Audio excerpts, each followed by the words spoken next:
Next week, we're gonna have a hole in the wall, so we're going outside. I think. I think we should just throw it through the wall and say, open it. All right, so we're going to get going in just a few minutes.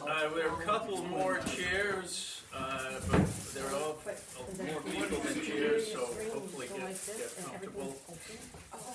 I think Patty is setting up something over there. My suggestion is don't sit near the food. That's what I did last time. Do you want to sit down, Malcolm?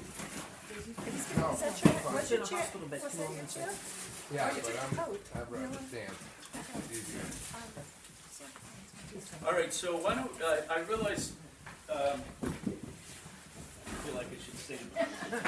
So you may or may not know, I guess the email that usually goes out every Friday didn't make it through for some people. They say there's a crackdown by Google and others on these mailing lists. So I thought I had fixed that, but we'll work more to, if you didn't get Friday's newsletter, we'll see if we can figure out how to get it to you. But if you didn't get it, we were originally going to talk about the master planning committee and the master planning process, and Steve Bolton, who was going to present, had a conflict. So we did a presto changeo at the last second, and I thought what we would do is talk about the wastewater treatment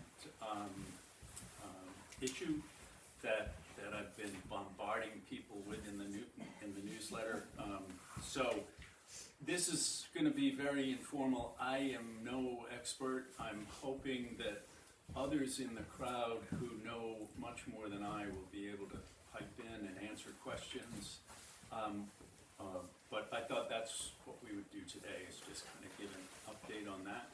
We are finally streaming this live over the internet, so keep your questions clean. Let's see. Oh, one thing I thought would be good, and I'm remiss in not doing this, is maybe just go around the room quickly and just have everybody introduce themselves. You don't have to give a bio or anything like that, like a first and last name is fine. So I'll start. So I'm Mark Withington, and I'm cousin Chick Withington. we'll go with that guy. And then to Danny. Dan Enos, Marty Enos, Mike Goodman. Janice Goodman, Sally Brown. Frank Mann. Ann Prentice. Malcolm McGregor. Tom Fagasi. Bob Boncourt, visiting from the Herring Ponds Watershed System. Oh, great. Gary Gatzlick. John Gatzel. That's what you should have. Mike Virginia. Rich Turkey. Stephanie Fagazzi. Sue McMahon. Catherine McKenna, did you say? Kathy Holt. And Joyce Wall. Dave Malaguti. Walter Morrison. Kathy Dysart. All right, I think we got everybody. Well, cool. So, did you, Patty, did you have anything that you wanted to announce before we started? I kind of. Did I say something? No, but you were standing up here, so I thought I'd. Well, I put thought it I'd for- just give you a little company. Yeah, good. Well, thank you. So there's stuff to eat and drink in the corner, courtesy of Patty. So I thought, again, I'm kind of winging it because we don't have a presentation. I had asked Dave Malaguti if he could come and talk about the plant. So for those of you who are unaware, Dave has been selectman on and off. How many? 22. 22. So he's kind of a green in the teeth, or however that goes. I thought maybe, Dave, if you wanted to kind of give like a history of the plant so that people understand how we got to where we are, and then we can wing it from there. Although, if you've got a different set of ideas, feel free to. May I come up there? Absolutely, come up to the podium. You want this? Yeah.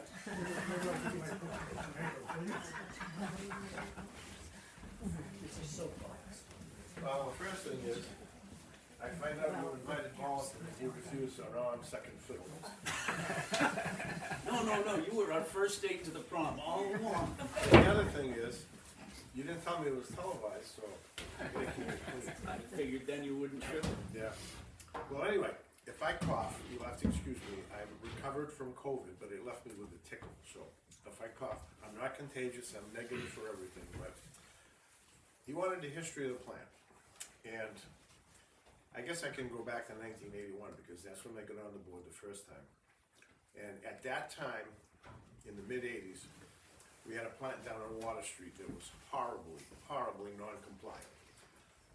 The federal and state discharge permit was 1.75 mgd, and we were discharging anywhere from 2 to 2.5 mgd. So clearly we were in violation of our discharge permit. We had a consent decree, we had a sewer moratorium, we had a citizen advisory committee back then. We had a lawsuit from the Attorney General, we had all kinds of action. And that culminated in the search for a site for the new sewer treatment plant, which is up at Camelot Park.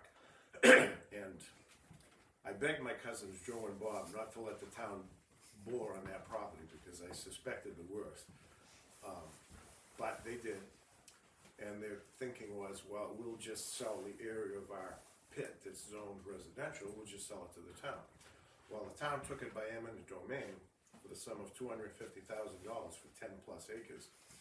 And it was, as a result of the lawsuit, the town eventually paid $2.5 million because that was the true value of the land. But anyway, now we get to the new sewer treatment plant, which is at Camelot Park. And I came back on the board in 1998. The plant went online, I think, in 2002. I think it's right. 2002, Yeah, right? the 2001, 2002 time. And at that period of time, prior to that, in the period of time when I was off the board from 90 to 98, there was a huge push to eliminate I&I, inflow and infiltration. And a big part of that infiltration was salt water from the cottage into Suffolk. A line that was built in the 30s with a WPA project, abandoned, never used until the new plant went online, and then this North Plymouth interceptor line came into use. Well, it leaked so bad, and clearly it was leaking from the interceptor because the manholes going to the plant tested high in salinity. So obviously it was saltwater infiltration. A lot of that infiltration was removed, and the flow into the plant, instead of being 2.2 to 2.5 mgd, turned out to be about 1.4. Now bear in mind, when the plant was at Water Street was commissioned in 1972, I believe, we had the federal and the state permit for 1.75. So when they designed this new plant, it was designed for 3.0 mgd. And it was always, in all of the years that I was involved, it was always the primary discharge was to be the outfall, 1.75, and to get to the 3.0, that additional 1.25, the overflow, if you will, would go to the drying beds up at Camelot Park. Never ever was it suggested that that be reversed. And I've got a pretty good memory. I don't ever remember any discussion whatsoever of reversing those flows. So Dave, let me just interject for a second. So everybody realizes that the wastewater treatment plant that he was referring to at the beginning is next to East Bay Grill. The old Water Street plant, yeah. That was the old system. So when the new system went up into Camelot Park, that in a sense turned into a pumping station, if you will, Yes. that sends all of that sewerage up to Camelot Park. It's treated up there, and then 1.75 gets Goes back to the harbor. back to the harbor. So we have what they call a outfall pipe, which goes out into the harbor. That's from the original plant. That's what we're using right now. So 1.75 of treated effluent is going out to the harbor, and the balance gets discharged up at Camelot. Which, if it's 1.4 on an average, nothing goes to the drying beds. Absolutely nothing. I guess they do let some in every once in a while, maybe 200,000 or 300,000 gallons. just to keep everything active, but basically it should all go to the harbor. Now, when we had the plant on Water Street, it was at best primary treatment. It was basically aeration is what it was. There were screens that screened up all the solid material, anything that might be in the sewerage. And then there was a big spray bar that just sprayed the stuff, let the air act on it, and that aeration helped break down the septage. The plant that's at Camelot is enhanced secondary. There's all kind of reactor tanks. There's 3 big sequential batch reactor tanks. The stuff is treated far better, so you have a much cleaner effluent go out into the harbor now than you ever did before. So now, we had a meeting, Derek, a bunch of us, Tom was there, Jimmy Halligan was there, Jan Rushford was there, who else was there? There was quite a few of us. Marty and Skip and Danny and Sandy. And we were told,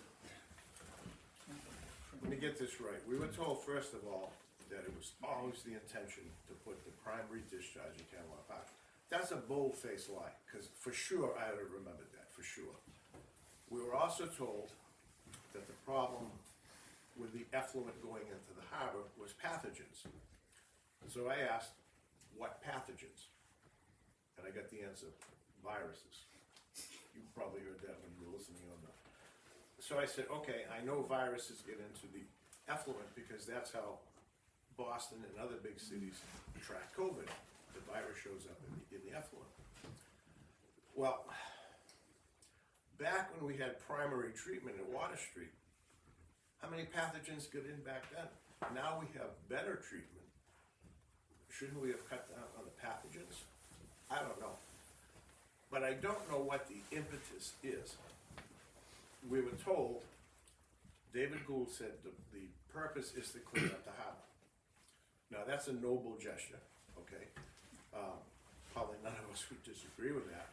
But if you shift that water flow from the harbor to the drying beds, what are you doing downstream from the drying beds? The first one that's going to be impacted is Darlene. She's going to get the most of the flow. And there were instances this year where she had problems with her water quality. The next thing that's going to be impacted is Russell Mills Pond. And that has its own problems because it's dammed. The Goodmans own the dam, and they have the riparian rights to it. So the increased flow is going to impact them. The next thing that's going to be impacted is Eel River. What are these pathogens going to do to Eel River? And it would seem to me, if you're dealing with pathogens, right now you have the outfall coming out from where the old sewer plant was, where the pumping station is now, on the outside of the jetty. You're going to introduce the pathogens now through Eel River, which is going to come into the harbor this way. It would seem to me there's better flushing action over here than there is if you bring in here. But I don't know, I'm not a hydrologist, if you will. We also were told that the problem is nitrogen. Well, oysters filter nitrogen. And we got a whole bunch of oysters in the harbor. I'm sure they're doing some filtering. But this nitrogen, according to Peter Shanahan, professional engineer, nitrogen would severely impact Eel River. According to Horsley and Witten, nitrogen has no effect on Eel River. Well, it's the same river. I don't know what changed. So, basically, we got a problem, and I don't quite know how to correct it. And I don't know what the impetus is. I had heard through the grapevine that some of it was because of the oyster fishermen. The quality of the oysters was being degraded by FDA and also Mass Division of Fisheries. Yeah, I had heard that the quality of the oysters was being degraded because of these effluents. Okay. It would seem to me if there's a problem with the discharge and the problem with these pathogens and bacteria, it should be dealt with at the plant. It shouldn't be trying to find another route for it, okay? There's a whole lot of unanswered questions, a whole lot, and there's a whole lot of misinformation, and there's a whole lot of skewing a report. Now, you can imagine in 22 years on the Board of Selectmen, how many reports I've read. And when you write a report, whether it's Horsley and Witten, or even Peter Shanahan, you can present the data in such a way that you can favor whichever side you want. But the upshot is this. I'm gonna refer to Peter Shanahan, and I'm not gonna read it, but he says that the river is a pristine river, high-quality water,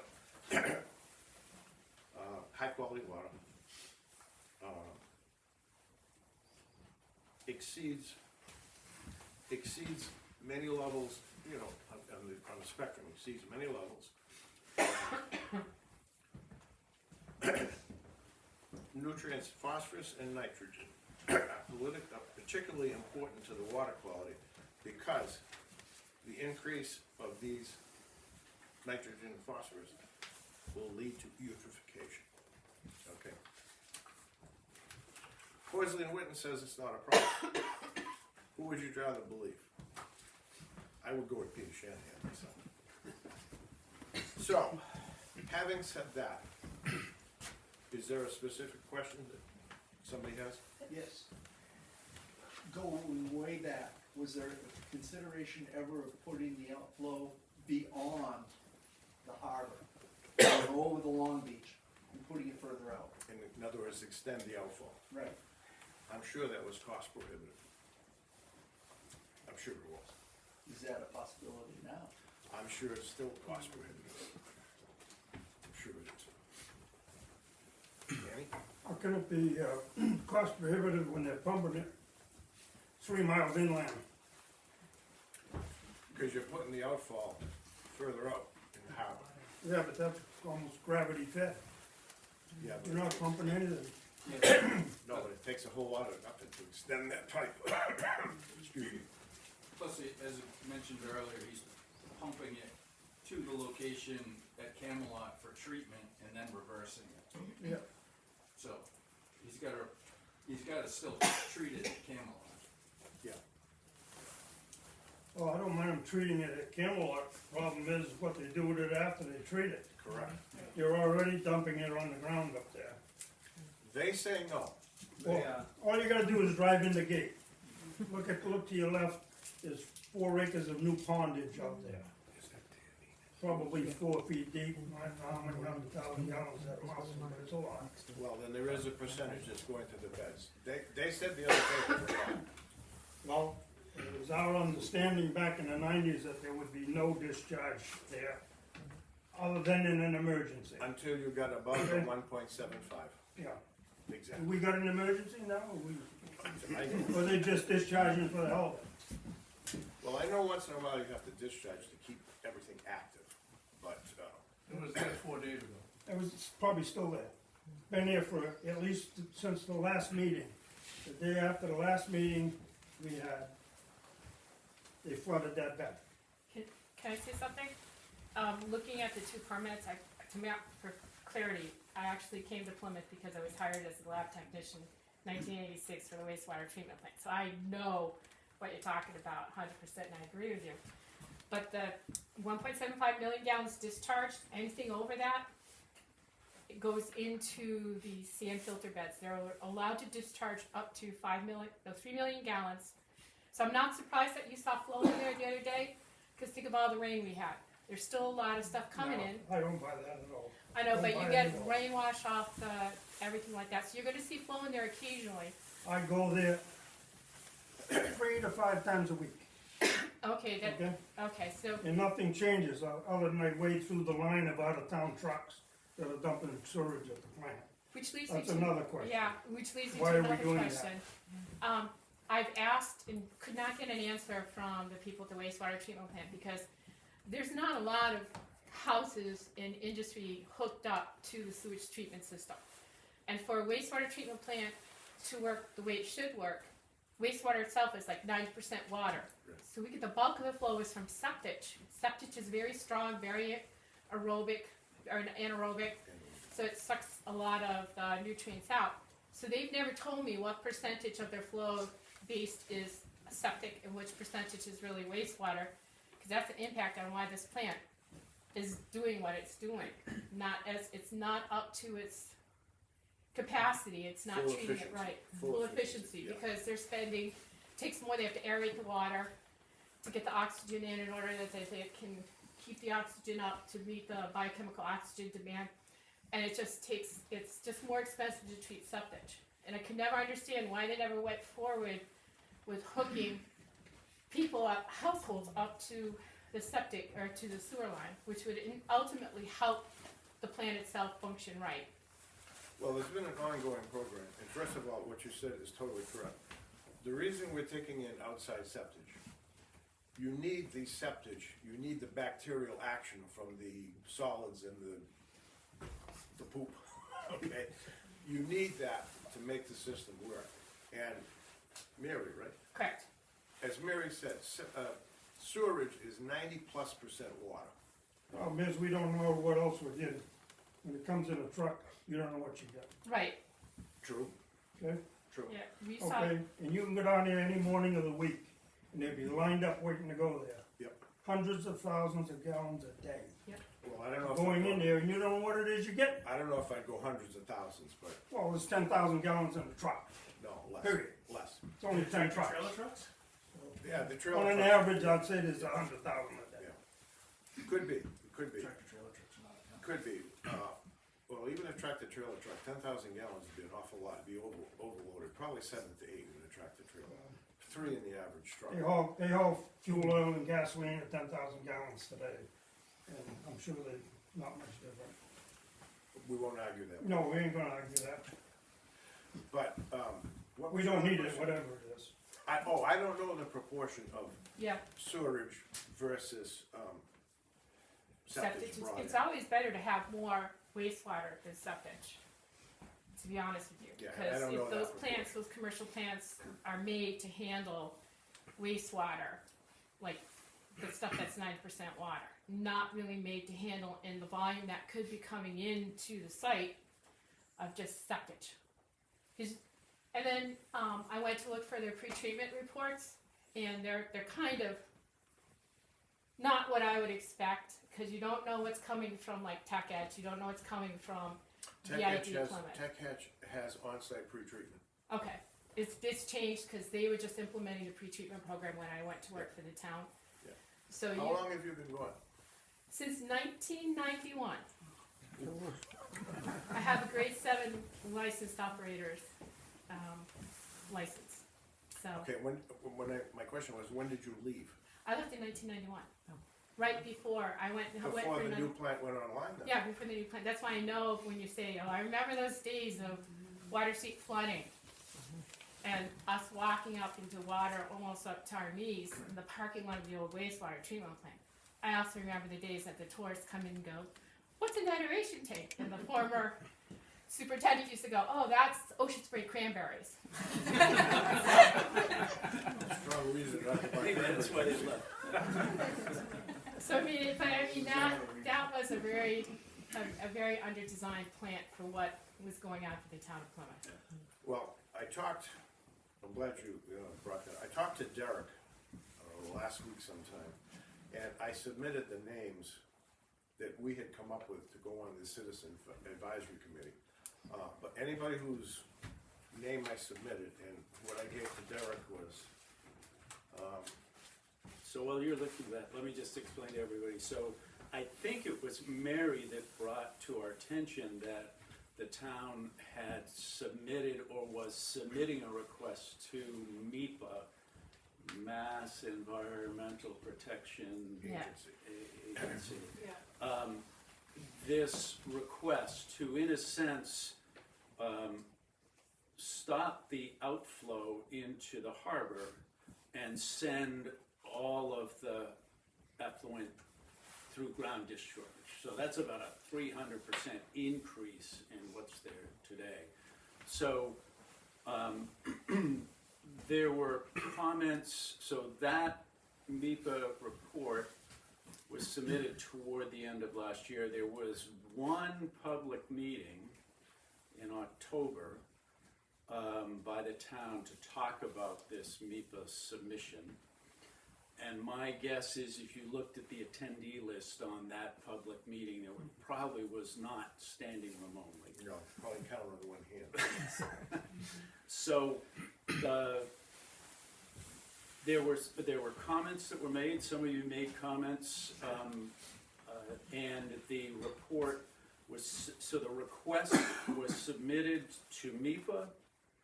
The request was, in a sense, and other people keep me honest if you know this, the request from the town was, we've kind of done all of this MEPA stuff once back in the end of 1900s, 90s, I'm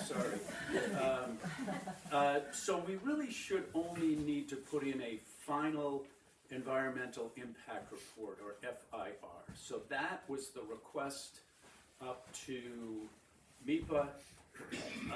MEPA came back with different ideas. They basically said, that was a long time ago. We want you to do an initial draft and a final, so it's the full Monty of environmental impact reports. They also asked that different locations for the discharge were studied, different approaches were studied, and I think that was about it. So that decision was made toward the end of last year. So that's kind of where we're at right now. When we heard about this, we a small group of citizens with torches and broomsticks went to town and said, you need more public involvement in this process.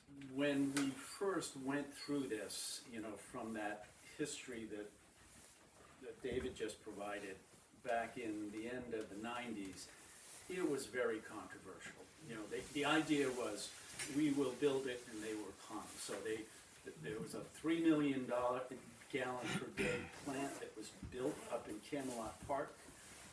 We needed, as David said, the town was putting off 1.4 million. Yeah. We needed all that capacity because we were going to sewer the industrial park, and that's how we were going to attract business to town.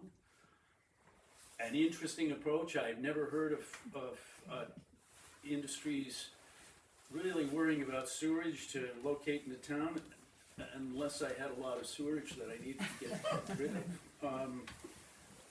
Netting it out, we will build it and they will come, never happened. And I think the town has gone through a number of efforts to try to get people to attach to the wastewater treatment for, as Mary said, these things are designed, when you design it for this much, it's expecting to get something around that much to work efficiently. So,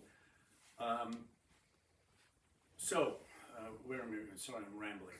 So what we had requested from the select board is to appoint another citizens advisory committee, so that we had people from this area, people from the oyster farmers, whatever, to be kind of watching over this. So the petition that some of you have, or maybe all of you have signed, I think that played a big part in getting the select board to, at least I think in principle, say, yeah, we're gonna do this. So the folks that have so far volunteered to be on that Citizens Advisory Committee are Mary, Scotty Browning, Marty, Jan Goodman. I'm sorry? Jan Goodman. Oh, Jan, and I think those were the four. Matt Hope. And Matt Hope. So, so we're gonna put those names in front of the select board. I imagine they're, well, you met with Derek from DC. I So talked to him. Derek is the new town manager. Yeah, I talked to them on the phone, and basically, you people all have to, excuse me, send a letter I wanna be, interested in being appointed to the Citizen Advisory Committee. Very simple, don't get into a whole lot of, I don't want any flow into Eel River or anything like that, cause that's, you don't wanna let your cards on the table at this point in time. You just wanna let them know you're interested in serving on this committee. And you mentioned the industrial park. The industrial park is sewered. Now, not everybody that's in the industrial park has connected to the sewer, but it is sewered.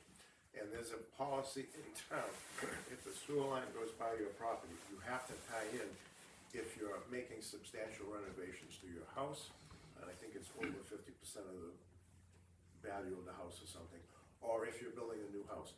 Now, there's not a lot of vacant lots where the sewer line goes by, but if you have a vacant lot and the sewer line goes by, you have to tie into the sewer. So there has been an effort to attract more input, but not to the extent, as you said, when you build it, they will come. They didn't. Can I ask you a question? A long time ago, they were talking about connecting the South High School wastewater treatment plant with a line that ran up Long Pond Road, down Jordan Road, up Russell Mill Road to the wastewater treatment plant, instead of basically taking that wastewater plant offline. Is that still on the table, or did they just say, forget it? Not that I know. That's too bad, because you could pick up all of those neighborhoods as that line goes by, all of those houses. The fact that they're waiting for either vacant property or substantial renovation, it's not fair to people who could take advantage of it and put their septic into it, because guess what? Makes your house more valuable when you're not having to deal with a Title V septic system. Yeah. And plus you'd be helping out, but it's just sad that they stopped at doing that ever. And the line was extended out to West Plymouth. And there's a pumping station down by Walgreens. That picks up, used to be Algonquin Heights, I don't know what it is now. That picks up Algonquin Heights. Yep. I think, Uncle Marty, you could probably correct me if I'm wrong, but, they didn't extend that because they didn't want to, repair the bridge on Russell Mill Road, if I remember correctly, As far as the water line goes, as far as the septic line goes. I'm not sure. I'm not sure why that fell through. That bridge on Russell Mill Road won't handle any kind of additional, taxing on it as far as weight or anything. That I don't know. Tom, question? Yeah, one thing, and we just heard it again the other day, is Camelot Park is due to get sewage. That doesn't have sewage right now, but that's gonna be hooked into the system. They said within 2 years, that's gonna be complete. But as soon as you get to that 1.75, they're gonna start to use the beds on a regular basis. Yep. So whether they redo this permit or not, there's something we gotta look to in the future, that they're gonna start putting flow in those beds at some point. And picking up Camelot Park would be a good thing, but Right. it's not gonna provide the flow that you think, because a lot of it is businesses and warehouses, which is small flow in gallons per day. But it would still be a positive. Right. The only thing Scotty, you had a question. The reports I said had commented that there was an expectation when the Pine Hills went in that would pollute the Eel River, but that didn't happen. What happened with the Pine Hills that changed, that expectation changed? They have their own treatment plant. Where does it go? It goes into, above the Beaver Dam dump, or the Beaver Dam Road. even then, they had to tweak the design of that wastewater plant because it wasn't sufficient, That's in right. order that it wouldn't impact the watershed that was down there. That is going. They were told, go back to the design board and come back with something that won't impact the watershed. What type of plant is that? What level of treatment? You know, if I had my paperwork with me, I could look it up, but at most, it's probably, since it feeds sanitary, it's probably a four sanitary only, maybe a 4M, but I don't think it makes the industrial flow. I'd have to go back and look for it, because it is listed. If you go to mass.gov and you search on wastewater treatment plants in Massachusetts, it brings up a database, and you can search under the, in this case, Pine Hills, and see what it's rated for. So, Would you say enhanced secondary at best? Probably. I mean, that's pretty much the standard now is enhanced. Like, very rarely do you see primary. Tertiary? Tertiaries, if you were a big industrial treatment plant, you'd see tertiary treatment. Most of these little small plants, like the stuff that's at Pine Hill, it's probably secondary. John?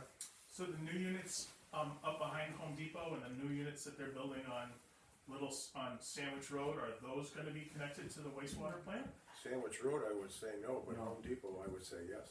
The ones up on the hill behind Home Depot? I would say. Oh, cause I never saw any sort of, Yeah, I'm not sure. Yeah, I don't think When, they are. when the road was put in, there could be a line that was included at that time. When I built a couple of roads in the industrial park, way before there was even talk of sewage, we put in blind piping, and then they just tied into it at some point in time. So I would think Home Depot would have some sewer. I'm not talking about Home Depot, I'm talking about The Oasis. apartments, yeah. Cause I'll tell you right now, with that amount of apartments, you need one ungodly big septic Yeah, field. yeah. Well, that's what I was, Yeah. yeah. They're not, as of January, Want a lozenge? no. I don't know if they ever tied in, but they are occupied, so that's just a call easily enough that we could call the wastewater plant and find out, or the sewer department and find out. Last I heard, they were 30% occupancy. 30% occupancy, okay. Now, contrast that with Cottage Park, those new apartments in Cottage Park. Yeah, They're at 100%. yeah. And if are they tied into sewer? They're not. They yeah. are tied Oh, into yeah. sewer? Yeah. Okay, that's cool. There's a new interceptor line that runs along the rail trail. It picked up all of the flow that was going into the failed Cottage interceptor. Okay, Yeah. okay. It's been a long time, so I'm sure they move forward finally. You ready for Mike? I've been on Russell Mills for roughly 25 years. And when I first moved in there, the milfoil problem was really, really bad. What was it again? Milfoil. No. It's a milk, the weeds. It's a Oh, pondweed. okay. Yeah. And then they shut down the cranberry bogs up across Long Pond Road. And the town bought all that land up there, town/state, whoever bought it. And all that fertilizer from the cranberry bogs got shut down. The milfoil problem didn't go away, but it was dramatically reduced. And for whatever reason, this year, it came back with a vengeance. And I don't know if it's something they're dumping up at the plant or not, but it, Probably giving credence to what Danny said. yeah, it was brutal this year. Well, that, Cause that swamp too would pull a lot of things. Well, the water level we keep kinda controlled, No, the so, water level in the bottom. I don't know, but for whatever reason, and it might be something else, but it was Tell you 10 what happened. times, it was as bad as it was 25 years ago when the cranberry bogs were running in there. Are you talking about the Eel River watershed that's now our land that we can walk in, that was lost? Yes. Yeah, and Yeah. and that's where the plant is coming back? Well, no, in the pond itself, in Russell Mills Oh, Pond. Russell Mill Pond itself, okay, which is But- where things are down, yeah. But that conservation area now used to be up above the conservation area across Long Pond Road was all cranberry bogs, That's which right, I before assume they it was. fertilized Mhm. and they run right into it. Ashley Holmes owned all that. Yeah, It's been for 12 years now, it's been. Danny's just dying to say something. yeah, yeah, that, I have a particular beef with that anyway.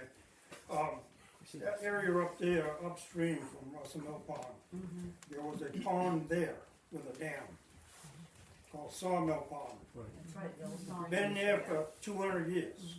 Well, somebody got the fantastic idea of taking that dam out. Well, that pond happened to be the sediment basin for all them cranberry bogs. So when you rip that dam out, all that sediment went into Russell Mill Pond. Which, in effect, what you've done is you've killed all the spawning beds in Russell Mill Pond. Because the fish don't know where to go now. And we have herring that come every year by the hundreds of thousands. Well, in the last 4 or 5 years, it gets less and less and less every year. The herring don't make The it. quality of fishing in Russell Mill Pond, and I've fished there for 80 years, is greatly diminished. size of fish, color of fish, species of fish is all greatly diminished. And I believe the fault of that is removing that pond. Number two, I don't know who had the bright idea, but they really had absolutely no right to do that. People that own Russell Mill Pond now, which I used to own it, own the water rights all the way to Point Pond. And you have absolutely no right to do anything without the permission of the people that own the water rights. Hey, we know that guy. And you should be especially concerned, because if a lot of flow comes down that Well, water right, the majority of the flow at that end of Russell Mill Pond comes out of Camelot Park. your dam is gonna be Okay. a problem. So, just for clarification, so out of the wastewater treatment, I think there were three, but you, Scotty, you can probably answer two. I think there are three major things, but two is for addressing this eutrophication, which I think is basically the color of the water and all the weeds and stuff.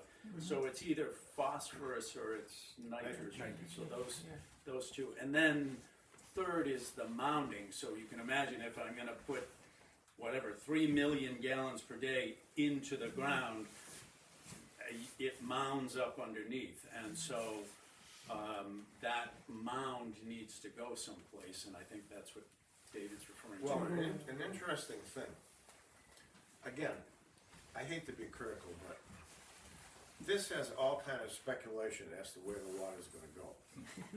And water's gonna take the path of least resistance. And you can't tell where it's gonna go. Certainly for sure, if you were gonna introduce 3 million gallons, you better do a little at a time before you start seeing where it's going. And an example I can give you of that is one I saw with my own eyes.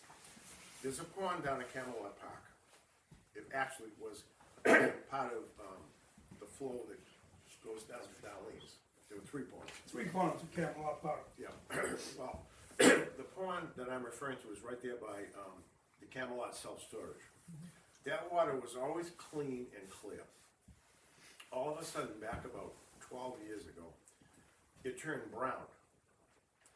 And that's a concern, because that water flows to Darlene, and when the water gets brown going to Darlene, her trout don't do well. So, again, it turned brown, but then it would clear up, and then all of a sudden it would turn brown again. And Bill Shaw from Associated Engineers and Mark Garrett, Malcolm knows Mark well, figured out what it was.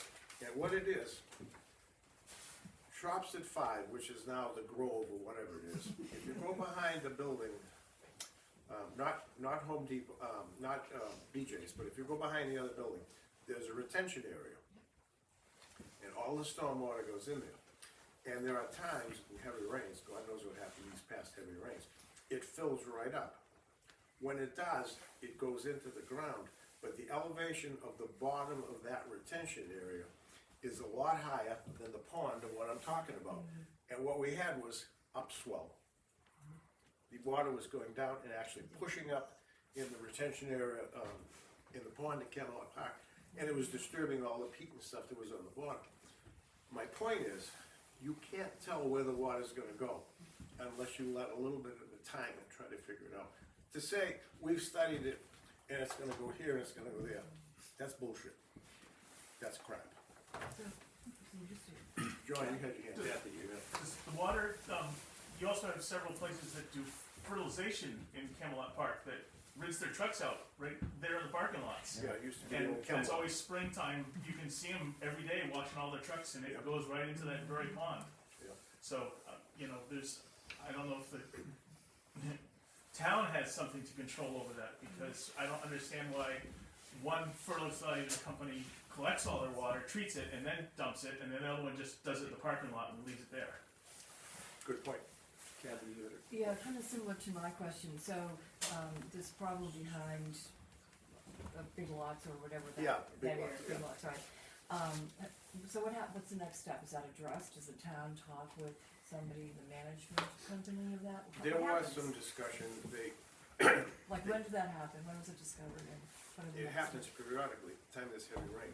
No, I just, when was it first, when did Probably they realize? 12 or 14 years ago. And nothing been done. Yeah, nothing's been done. So is there recourse for that? I can't answer that. Frank? So I have totally conservation-related concerns with this issue. You talk about 3 million gallons a day being put into that water system. You affect the groundwater level overall. Yep. A lot of our most pristine and important ponds in town, what I call, and our conservation group is very much focused on coastal plain ponds, are completely susceptible to changes in water fluctuation. They're tied to the aquifer, as a lot of this water is, and when the aquifer rises and falls, it creates the scenario that creates these very special, unique ponds. So when you add this kind of water level, forget the septic, that's another long-term issue, you're really affecting the ability of these ponds to continue to exist. And if they don't exist and they transition into essentially dead ponds, you lose a lot of biodiversity, you lose a lot of what makes this town unique. So I have long-term concerns for this shift, and I also am concerned that this is a little bit of a shuffle game, that what they really want is more capacity, which I think they get out of this. By shifting where they dump the water, they get more capacity overall, and therefore can extend lines and things, which is a decision that should also be made ahead of time, maybe in the master plan process. Well, when you say, the capacity is limited to 3.0 million gallons at the plant. So it can't exceed that unless they upgrade the plant. Right. But when you say water quality, one of the things that, I think his name was Neil Price. Yeah. Neil Price? Okay, one of the things that Neil Price said was, this is gonna be a golden opportunity to recharge the aquifer, okay, because now all this water's going out to the ocean, but we'll put it into the ground and it'll recharge the aquifer. Now think about this, if we've got effluent that's got pathogens in it, what are we charging the aquifer with? We're recharging it with pathogens. I mean, the whole thing, there are so many crazy interpretations, if you will, because it depends on who reads the report, how they interpret it. There are so many contradictions here. Nothing really makes sense, and that's why I wonder what the impetus was behind this. Yes, I don't understand that either. Who's driving this? I don't know. Where is this coming from? Yeah. And that's probably an answer to a lot of questions. Follow the money. The only thing, yeah, that'd be a good point. The only thing that was said that made sense, Duxbury has a lot of political clout. And probably because they're such a rich community, I don't know, maybe they contribute a whole lot to the political campaigns. But Skip Bennett and his group is concerned with the degradation of the quality of the oysters. Now, I don't know, this is only hearsay, but is he and his group pushing this? I don't know. Somebody's pushing it. But the most important thing to remember is, what are we doing to the Eel River by putting this amount of water into it? Destroying it. What are we doing to the Eel River if we're putting pathogens into it? The pathogens break down in the soil as it runs along the Eel River? If they do, that's probably a good thing, but if they don't, what are we doing to everything downstream? What's very, I'm sorry, Mike, go for it. Just as an example, what BS those reports are, I'm not sure where it came from, but that little picture when we were signing the Petition? petition, it refers to my dam, Russell Mills Dam, as being 12 feet wide, and Hayden as being 13 feet wide.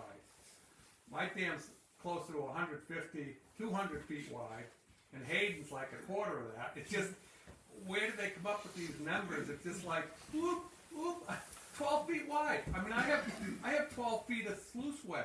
Were they talking the thickness rather than? No, they're talking the What's width. 100-foot thick? They talk 12. Were they talking they- the sluice way? They don't know what they were talking about, but they were talking 12 feet wide and 13 feet wide for Hayden. If you look in that little pamphlet, and I don't know where that figure came from or who came up with those numbers, maybe it's probably David Gould, but it's just like ridiculous. I mean, it's just like, There's a couple of things I wanna point out with that report for the, permit that the town filed. First of all, the flow through Mike Goodman's dam is gonna increase by like 32%. Also, similar to the Hayden Pond Dam, is gonna increase. To answer about the stormwater, everybody's supposed to have a stormwater plan, an inspection plan. So whoever owns those stormwater drains in there has got to follow an MCP, Massachusetts Contingency Plan, for inspecting them. And the other thing that totally blew my mind was the fact that they are taking all of their leavings from sweeping the streets and dumping them down right next to a wetland. So that could be where the increase in your phosphate's coming from, because God knows what's in those things. Think about it. And you've got the increase of flow means you get the increase in PFAS into your drinking water. You don't want that. There's treatments out there now in wastewater plants that are available. It's cutting edge technology, but they're out there that they can remove it. But I'm more concerned about that, the PFAS and the microplastics that come out. It's just totally insane to add that much flow into the groundwater and not have a good handle on how you're gonna really treat it, because it's like they're supposed to be making provisions for future treatment. They just kind of refer to it. So God knows what those provisions are. Yeah. Could be something, very complicated, or it could be something like, add another retention pond and let's hope everything settles out. We put a lining in it and we'll pull the sludge out. So it's very concerning to me about that. So Mary, is there a possibility that this plant could be upgraded to treat to a higher level? They could always upgrade the plants with a new technology, So that's- especially if they want that's 3 a million solution. gallons into an aquifer, basically, and into an environmentally sensitive watershed. They should be looking into their own house to do some changes in their processes and their treatments than just saying, we're gonna pass it through the bioreactors, and we're gonna put it on the sand filters, we're gonna hope for the best, you guys. Yeah, Don't and drink I your think well that- water. I think that's a good kind of starting position, where, to say that we're against cleaning up the harbor is probably not a great idea. But to say, yeah, we see the problem, but we don't want you to just simply move the problem from point A to point B. Right. We want you Right. to upgrade the plant, fix the problem, rather than just kind of doing this shell game. I don't know, that's. And bear in mind, if Camelot Park is not an alternative, there's only one other site that's been approved, and that's Site 101. Yeah. And Where that's, is that? it's a section of land, it's bordered by, Algonquin Heights, Uh-huh, the trailer park, Plymouth Mobile Estates, yeah, and the industrial park. really? Yeah. Okay. So I But- tried to figure out from the description. But if you try to open that up for land usage, Yeah, it's a major expense. You've gotta clear it, make the beds, you've gotta maybe change the elevations and things, yeah, and pump to it. yeah, And there's no piping that goes through it.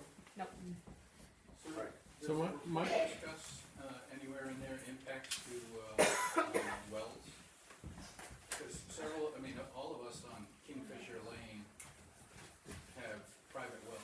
There is We're a not on section. town water. There is a section. I don't know if I can pull it up quick. Well, I don't know, But it's under the ground. in answer to your question, not a whole hell of a lot of Yeah. thought went into that. Okay.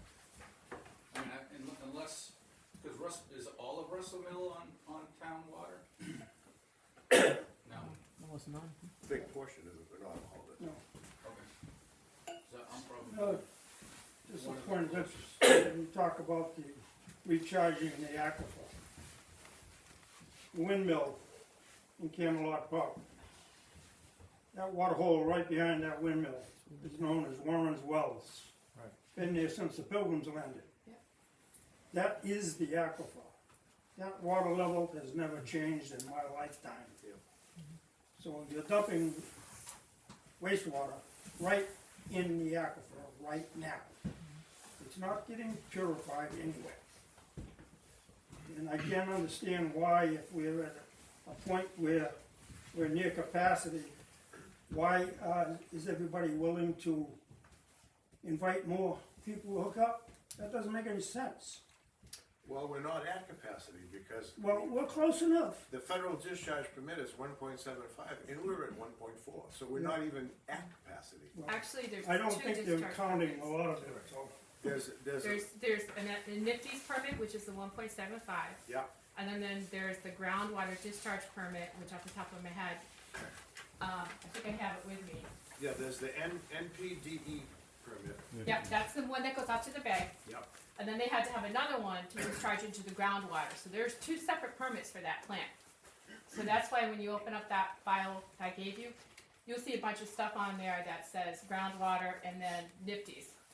So Okay. it's really different. So hold on a second, I have Frank, it too. you keep So trying. not to make this more complex, but we had a proposal a few years ago to put a horse track in the woodlawn, 100+ acres. Now we have some invisible thing that's coming, but my understanding of the value of that property is the sand and gravel on it. And I think anything that they propose is going to be leveling that area, which will dramatically change the permeability or the effect of rain and to recharge the aquifer. So it's something that really has to be considered with this permit. What they're going to allow there, or may allow, will affect how this permit or this change could also affect groundwater and other things. Good point. Scotty, you had a question. Does anybody know how the aquifer is doing? Is that an imminent concern in this area as far as the aquifer depleting, or is it just we need to keep an eye on it because everybody else is having trouble? I think we need to keep an eye on it, but I don't ever see it being depleted. I know. Danny brought up something at the last meeting. If you take a ride through the reservation, Yeah, all those kettle holes, which with all the rain we had, should be full. and And there's a beach around each one of them. but you also can get a good idea from it on the website. There's a well that they've always used for aquifer level or groundwater level at the airport. And it's something like 23 feet below surface level. And that's supposed to be the aquifer for the area. So if you consider that 23 feet, the airport is supposedly 54 feet or 56 feet above sea level, okay? Russell Mill Pond is 52 feet above sea level, and has to be maintained at that level by deed. Okay, so if the groundwater changes, everything else, if the aquifer level changes, everything else will change. But the aquifer level in Camelot Park has never changed And to any degree. Scotty? and so far there's no saltwater intrusion, because that's the other way it can happen, is that the aquifer can actually maintain a Yep. level and the saltwater can come in, so I assume there's been no sign of Also, that. I'd like to ask is, you throw these numbers around about percentage of increase in flow. Has anybody measured the flow in Warren's Wells Brook? Nope. Nope. Yeah, there's been no Have you baseline. measured the flow in Eel River? No, I have. Okay, and I studied it for a year and a half before we built the hydroelectric plant. In fact, I measured the flow 2 weeks ago in Russell Mill Pond. You know, or what's the comparison? Excuse me? What's the comparison from? What's the comparison? Well, I also did it in the 80s before I built these. And we're running at about a cubic foot per second less right now. For whatever reason. And I believe a great deal of it is done because they ripped out that sawmill pond up between Russell Mill Pond and Long Pond Road. By taking out that pond, I would guarantee you that everybody's well on Long Pond Road is now 6 feet lower in the ground than it was before. And the velocity of the water that's flowing through Russell Mill Pond and in Eel River right now is diminished. There again, because they tore out that dam up there. You don't have that, it's like a big pond underneath the ground up there. Snacks back? And when you took the plug out of the pond, it all went down. But it took 10 years to do it. Marty, you had your hand. Nobody Yeah, seems and to then wanna consider Maureen, I this think stuff. So More you- there is some benefit to having a decreased flow, that's part of the point of taking these dams I out. don't buy that at all. I don't buy that. It's just a numbers Read about game. California. That is just a numbers game. okay? Read about California. Yeah, they did the same thing with automobiles, you know, we used to have these air pumps in automobiles. Well, that changed the percentage of what come out of the tailpipe, because you added fresh air. You add fresh water, all you're doing is decreasing the percentage of the pollutants that's in the water, on a percentage basis. And it all depends on what damn number you push on the computer, what answer you get. And that's the same with this report that Shanahan produced. It's a modeling concept, and that's all it is. And depending on what number you push on that damn computer, you get any number you want. And that's the way all these engineering firms work. And it takes us 10, 15, 20, 30 years to realize how bad they burnt us. In the 1980s, when we talked about the first treatment plant, McGuire Company said, Eel River, stay away from it. That's not the place to put storage in the town of Plymouth. That was in the 1974 study. That's actually available on And their they come website. along 10 years later, they are a different engineering company, pay them twice as much money, they got the answer they want. Yep. Okay, and that's how it goes. And anybody that thinks differently is naive. Right, so what we should be thinking of is what we wanna see as the end Exactly. result. Why do you wanna get more people hooked up to the sewer treatment plant and sacrifice Eel River so that they can have a sewer treatment plant? Well, I just don't buy that. So Marty, you had a, Yeah, the only thing I wanted to get back to, and not to sound an alarm that can't be quantified but only qualified, is what Mike was saying this year. And when Ashley shut down the bogs, the pond changed and the pickleweed and the milfoil almost disappeared. And then a couple of years ago, and I see this every day because I have coffee every day and look at the pond, and if I sleepwalk, I'd get wet. But the water was changing, and this past year, it was really evident in the amount of pondweed that was landing on my beach. And of course, I shovel it out, pitchfork it out of there, and it doesn't land there, it goes down to Danny's, and then it winds up at the trash rack. And most of it goes into Eel River. And something changed Thousands and thousands of in this pounds. past year. You're saying it was just this past year? I'm sorry? Just this past year? Well, what I'm saying is it's qualitative. I mean, I'm not out there running test tubes and checking to see what's in the water, but what I'm seeing on the surface and what I'm seeing in the front of my beach is different. So when did it start changing? Well, it probably started changing a couple of years ago, Yeah. because that kind of growth doesn't happen overnight. But this year it was 10 times. But this year it showed up, and I think the concern for me and for just about everybody here is we're the first place where it stops. I mean, it's Darlene, it's Shermie's, and then it's my house, okay? And then it goes downstream to where Tom is and down that area. By the time it gets there, it's too late. And if we're seeing it in Russell Mill Pond, there's something going on right next door, and the only thing next door is the sewer plant. And I don't care how many engineers you have that say it won't affect it, it's gonna affect it. Darlene lost her trout. That trout hatchery's been there Basically out of since business. 1865, it's been there. Yeah, What out of changed since 1865? We put a sewer plant there. There was a lot of digging in there by the town to take sand out of those, and some of those were former bogs and other places in there, and I'm wondering if they've just stirred it up and it's pulled the flow down there. They're with composting all the Yeah, material from the sewer treatment plant right there. It's something I don't think we do enough as a community at all, and it's expensive, but we have so much, we're so integrated with water, whether it's ponds or streams or whatever, we don't do a lot of testing of what's where and where it's going. So it's always after the fact, you know. I mean, the whole Bartlett Pond thing, you know, geez, Bartlett Pond is in trouble. Yeah. Didn't really need to, And it used to be Billington Sea. yeah, Billington Sea, right. Billington Sea was a problem in the 70s. I like to see them put money into more monitoring and understanding how we're polluting our own water and the dangers there. So just to let you guys know, I pulled the groundwater discharge permit for the town of Plymouth. That's 3.45 million gallons a day that they can put into the groundwater.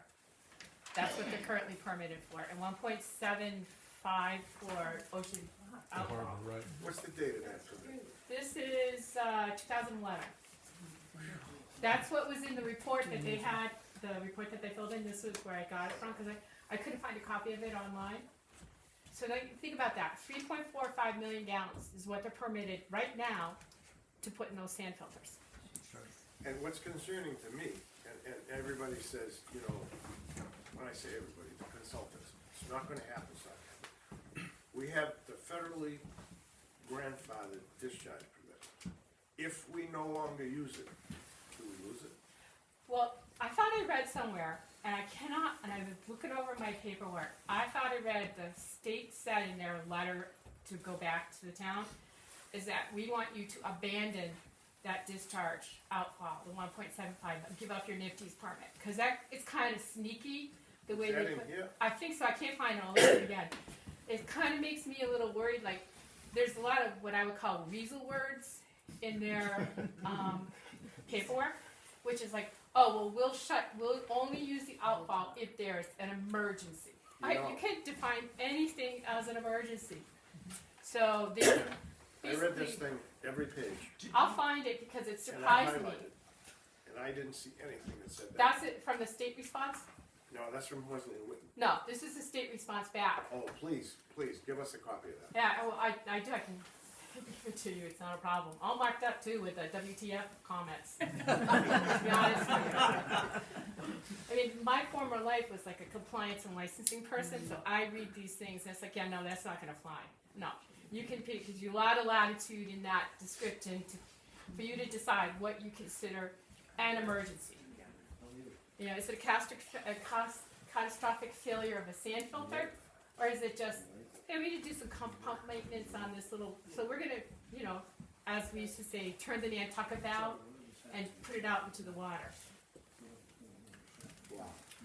So you guys gotta look at that, and that's the scary part about it. So one more question to just time check, it's 5:04, and I'm sure all you folks standing are as tired as I am standing, so. I we had a have one couple more things in a question. row. One is they took care of Forges Field, when they put the new well in, and the well for Forges Field dropped. I was told, don't say anything because we'll all lose our jobs. I don't work for the town. Because the well for the new town water well dropped the water level of the well for irrigating the fields. About 2 feet Could be. on it, things, which, here and there. The other one was, when we were building it, they were talking about how the ball fields and the golf course would draw all the water out of the Eel River. But nobody had put any numbers to it, and I remember the numbers were real clear. You get about 1 inch in a year of water running through the woods to get to the ground. Most of it gets hung up. But on a field, you get about 7 to 12 inches of water through in a year. The deal is, and then so Forges Field is roughly 30 acres between the parking lots and stuff. All it drains into the water because it doesn't have any outside water flows. That's one thing of. The other one was they were trying, and I did see it in the notice, was they were talking about taking the treated water and running it up to be able to use it at the fields for the high school, sell it to Waverly Oaks, let them use it for crosswinds, and use it on the ball fields. The problem is that they want to put the clarifying pond on Crosswinds property, and the deal is the last line on their thing says, anything located in the bottom of the pond at the end of your term, you're responsible for. So anything they happen to have as a big flow, and it ends up in the bottom of the pond, becomes Crosswinds problems. Just some of those things, those hairy words that they put in that, it's no big deal. It's a big deal. Why don't just put it on the town property? The other one was, you made mentions of stuff in the 80s, and I do remember meeting the new superintendent things, and the big one was that they were taking all the water from the downspouts and everything from all of town was also connected into the wastewater plant. And all those things were severed in the mid-80s, so that flow did not peak at 5 million gallons when it was raining. And they were saying they were holding back about 85% of the solids, but with so much of their normal solids, the deal is they just had so much flow, it wasn't even possible to treat. And they took all those, that's why you see all those downspouts when you're walking around in town, there's concrete over them and the pipes dump out onto the road. The other one is, the last one is I know in the 80s that the town was getting sued by Duxbury and Kingston for polluting the harbor. And at the time, somebody came forward and put a proposal in, and the towns of Duxbury and Kingston were found for hundreds of houses with no septic systems, and then they had to put the new septic system in at Powder Point. Excuse me, not at Powder, in Kingston. And has anybody ever done that again? Because I have kayaked the Eel River and kayaked the Jones River, and the Jones River is the first place in my life I ever had toilet paper flowing by me. Used to be in the harbor once. So, why don't we, We're in Plymouth Harbor. I took swimming lessons. fantastic questions, Dave, thank you Harbor very till the much. tide went out. Mary and others, this has been great. I guess, kind of trying to close this up, I think we all need to kind of keep an ear to the ground as to what is going on. We are putting the folks who volunteered to be on the Citizens Advisory Committee, we're gonna put that in front of the select board. You folks realize you need to send a note to Yeah, Derek could you send us who Panisi. we need to address it to? Yeah, I Town can, manager, office of the town Town manager. manager? Okay. Just expressing an interest. Her name's Virginia Flynn. Okay. Thank you. so I guess with that, we will thank everybody for coming. This was, I think, a great session. And we still have, I think at your next session, you've got, yes, you've thank got, you. Kathy Kathy Castagna. Castagna was with EPA. Is gonna talk I didn't about work. the MEPA process. So pay attention, Kathy Castagna, where are you? Pay attention.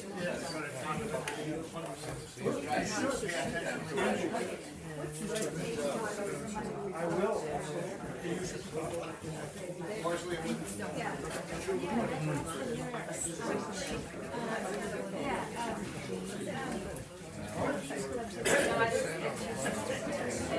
Yeah.